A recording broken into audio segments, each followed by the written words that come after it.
Assalamualaikum warahmatullahi wabarakatuh. Selamat siang, Ibu Ina, dan teman-teman sekalian. Di sini kami akan menjelaskan pengamatan observasi proses antrian yang kami amati, yaitu kami mengamati di lokasi chat time Transmart Buah Batu. Kami yang beranggotakan ada saya sendiri, Muhammad Fazil Falah. Lalu ada Sultan Imaduddin Himawan, lalu ada Mario Victorian, dan terakhir ada Zika Lakenza. Next. Di sini saya akan menjelaskan deskripsi eh, lokasi pengamatan yang kami amati. Jadi lokasi yang pengamatan yang kami amati yaitu di Chatime Transport Batu, Bandung.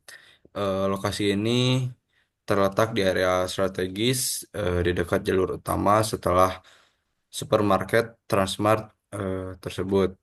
Lalu lokasi ini juga memiliki arus pengunjung yang tinggi, terutama pada jam makan siang, malam hari, dan akhir pekan.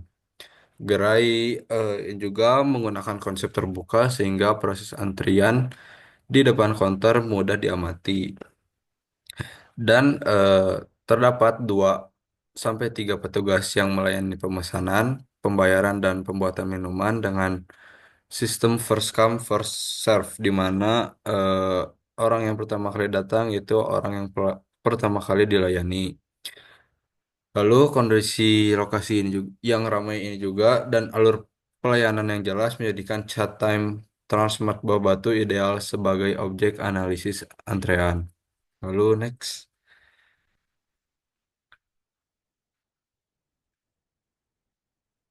Jenis layanan di chat time juga termasuk quick service beverage, yaitu yang menyediakan berbagai minuman berbasis teh seperti milk tea, smoothies, dan lain sebagainya. Proses layanan ini juga meliputi pemilihan menu, pemesanan, pembayaran, dan penyimpanan minuman dan penyiapan minuman oleh barista. Variasi menu dan perbedaan waktu juga membuat proses antrian menarik untuk dianalisis karena dapat mempengaruhi tingkat kedatangan dan pelayanan. Lalu dengan alur yang terstandarisasi, CTM juga menjadi objek yang tepat untuk mempelajari konsep sistem antrian. Lalu akan dijelaskan oleh rekan saya.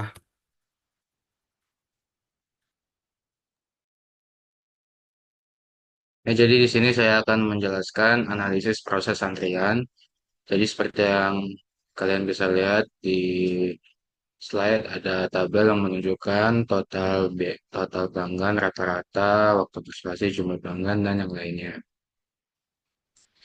Dan ini untuk waktu pengambilan data kami mengambil di jam ramai di sekitar jam 12 sampai jam 2 dan di jam sepi di sekitar jam setengah 3 sampai setengah 5 sore. Untuk laju kedatangan pelanggan, di saat jam ramai ada total 57 orang pelanggan selama 2 jam. Yang berarti 1 jam rata-rata ada sekitar 28,5 pelanggan. Untuk waktu pelayanan per pelanggan adalah sekitar 4 menit untuk waktu yang ramai. Jika dikonversikan ke jam, yaitu 4 dibagi 60, sama dengan 0,0667 jam. Berarti kapasitas dua kasir itu bisa melayani kurang lebih 30 pelanggan satu satu jam. Rata-rata pelanggan mengantre adalah 7 sampai 8 pelanggan. Jadi di antar kasir itu ada 3 sampai 4 pelanggan per kasir. Jadi kondisi antrean itu stabil dan tidak pernah kosong. Untuk pelanggan saat jam sepi, yaitu laju kedatangan pelanggan itu ada totalnya ada 16 orang selama 2 jam. Jadi rata-rata per jam itu ada 8 pelanggan per jam. Untuk waktu pelayanan per pelanggan itu rata-rata waktunya 3 menit, sedikit lebih cepat. Dan jika dikonversikan ke jam yaitu 3 dibagi 60 berarti 0,05 jam. Jadi kapasitas dua kasir itu bisa melayani kurang lebih 40 pelanggan per jam. Untuk rata-rata pelanggan mengantri adalah total total antrean rata-ratanya itu kurang lebih dua pelanggan. Antar kasar berarti satu pelanggan. Jadi kondisi antrean ini lumayan sepi dan mudah dilayani. Untuk perbandingan jam ramai dengan jam sepi, untuk jumlah pelanggan, jam ramai itu ada 28,5 pelanggan, untuk jam sepi ada 8 pelanggan, yang itu ada gap yang cukup jauh, yaitu 20,05 pelanggan. Jadi untuk waktu pelayanan itu jam ramai itu sedikit lebih lama dibanding jam sepi, yaitu 4 menit, untuk jam sepi ada 3 menit. Ini dikarenakan kondisi lebih tenang, jadi pelayanan bisa dilakukan dengan lebih cepat. Untuk rata-rata antrean itu jam ramai itu ada sekitar 3 sampai 4 orang per kasir. Untuk jam sepi ada satu orang per kasir. Untuk data tambahan pendukung di sini ada konfigurasi antrian menggunakan dua kasir, pelanggannya ada offline dengan ada yang menggunakan ojol. Untuk tipenya multi channel dual phase yaitu MM2.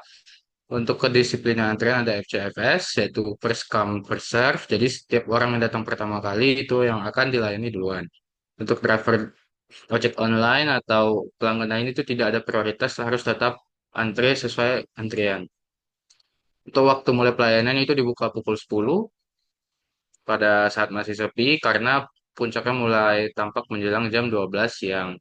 Untuk waktu pelayanan, waktu selesai pelayanan itu jam 9, waktu antrian sudah mulai menurun, jadi itu waktu yang tepat untuk menutup antrian. Untuk selanjutnya akan dijelaskan oleh teman saya.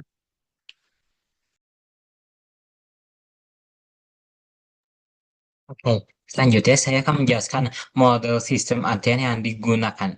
Pada perhitungan ini, sistem antrian dimodelkan sebagai M per M per 2 dengan karakteristik kedatangan pelanggan acak atau dikenal dengan Poisson, waktu pelayanan acak atau dikenal eksponensial, disiplin antrian FCFS, atau lebih tepatnya dikenal dengan first come first serve, dua jalur pelayanan atau dua server atau dua kasir, dan sistem pelayanan satu tahap atau single phase.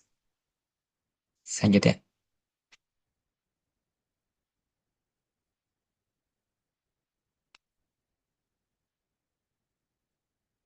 Selanjutnya.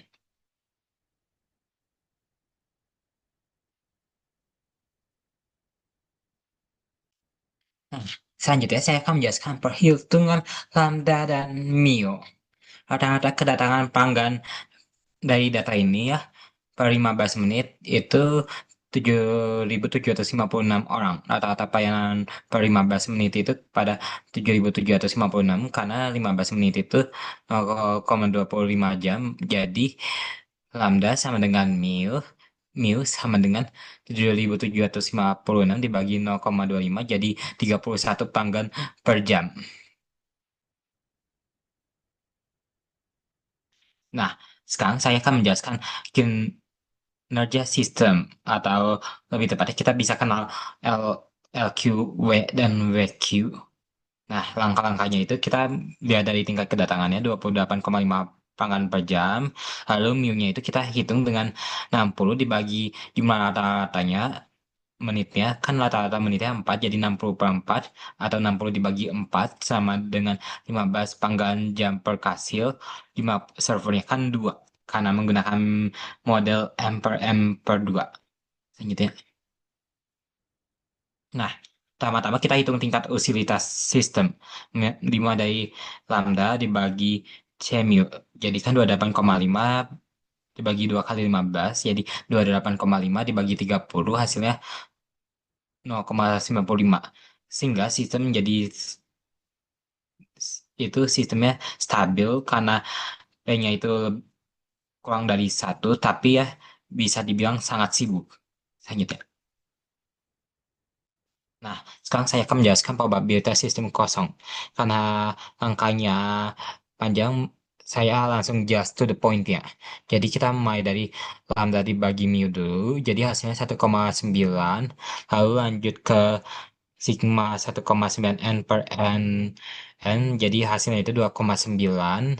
Lalu lanjut ke langkah selanjutnya 1,9 pangkat 2 per 2 ditanda kurungin 1 min 0,95 sama dengan 3,61 per 2 kali 0,05 sama dengan 3,61 dibagi 0,1 jadi 36,1. Nah, di angka probabilitasnya itu 1 per 2,9 ditambah 36,1 sama dengan 1,39. Lanjut. Nah, di langkah selanjutnya LQ itu kita bi um, saya lanjut langsung ke to the point-nya ya. Jadi 1,9 pangkat 2 dikali 0,95 dibagi 2 kali 0,05 pangkat 2 kali 0,0256. Jadi hasilnya itu 3,4295 dibagi 0,005 dikali 0,0256 sama dengan hasilnya itu 685,9 kali 0,0256 sama dengan 17,56 panggan. Rata-ratanya itu jadi bisa dibilang 17 sampai 18 panggan menunggu. Lanjut. Nah, di langkah hitung WQ itu ya, kita bisa juga LQ per lambda. Jadi 17,56 dibagi 28,5 jadi 0,616. 0,616 kali 60 bisa juga sama dengan setelah 37 menit. Lanjut.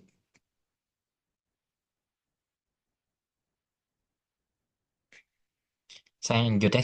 Saya akan menjelaskan langkah hitung L. L sama dengan lambda W sama dengan 28,5 kali 0,683 sama dengan 19,47 pelanggan atau singkatnya 19 pelanggan. Selanjutnya.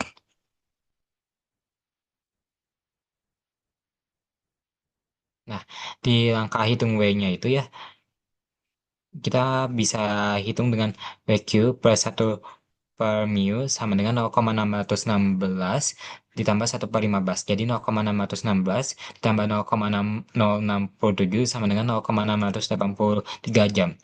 Lalu dikali 60 setelah sama dengan 41 menit. Oke, lanjut.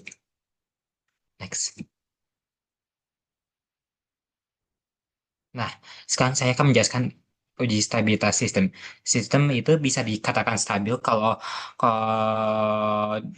jumlah server hasil itu ya. Kalau dalam kondisi ramai gitu kan, sistem itu mendekati kritis dengan resiko antrian panjang. Jadi waktu tunggunya itu meningkat, sedikit peningkatan pelanggan dapat membuat sistem macet. Jadi kan kalau waktu menunggu meningkat itu kan pelanggannya itu kayak ada urusan gitu. Jadi mereka langsung meninggalkan antrian secepat mungkin. Nah, kalau kondisi seperti itu, sistem dapat melayani pelanggan dengan cepat dan tidak ada kendala. Semua pelanggan dapat dilayani karena nggak ada penumpukan antrian. Selanjutnya akan dijelaskan dengan teman saya yaitu Sikala. Selanjutnya saya akan menjelaskan tentang jenis antrian di lapangan. Jadi dari hasil observasi, sistem antrian di Chatime paling sesuai dengan model MM2. Ada dua kasir yang melayani pelanggan dengan kedatangan pelanggan itu bersifat acak dan waktu pelayanan juga bervariasi eksponensial. Sistem ini memakai disiplin antrian first come first serve, yang artinya siapa duluan yang datang, dia yang akan dilayani lebih dahulu. Pelanggan kadang membentuk satu antrian panjang dan kadang dua antrian terpisah, tetapi tetap dua servers. Next. Lalu efisiensi sistem di jam sibuk. Pada jam sibuk, model MM2 menunjukkan bahwa kedua kasir bekerja hampir penuh. Waktu tunggu rata-rata mencapai 4 menit per orang dan panjang antrian sekitar 7 orang. Dan tingkat utilitas mencapai 0,95, artinya kasir bekerja pada 95% kapasitas. Pada jam puncak terjadi 11 kedatangan dalam 15 menit sehingga muncul bottleneck atau antrian panjang. Next. Kondisi jam sepi. Saat kondisi sepi, sistem berjalan jauh lebih efisien. Waktu tunggu turun menjadi 3 menit dan rata-rata antrian hanya 2 hingga 3 orang. Kasir juga dapat melayani lebih cepat, yaitu 3 menit per pelanggan. Next. Pola kedatangan pelanggan. Pola kedatangan pelanggan sangat fluktuatif. Dalam 2 jam pertama terdapat 57 pelanggan, namun di 2 jam berikutnya hanya 16 pelanggan.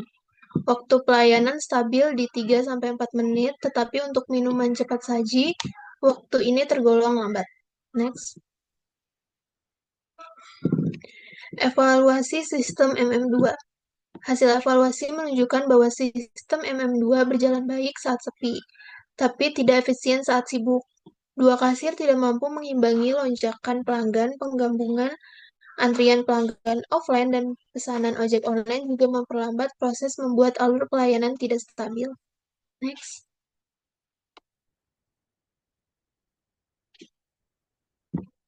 Dampak pada pelanggan. Dampak langsung dirasakan oleh pelanggan, seperti waktu tunggu menjadi lebih lama sehingga pelanggan berpotensi tidak puas. Risiko balking yaitu pelanggan yang meninggalkan antrian karena terlalu panjang. Antrian yang panjang juga menurunkan kenyamanan dan dapat mengurangi penjualan. Next.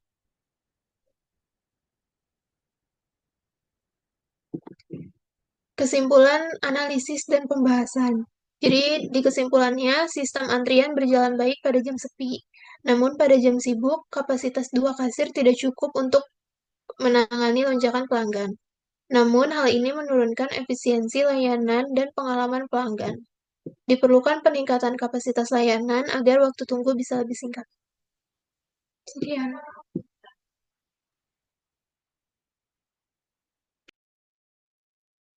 Oke, baik Ibu. Mungkin segitu aja dari kelompok kami, kelompok I. Mohon maaf bila ada kesalahan kata. Wassalamualaikum warahmatullahi wabarakatuh.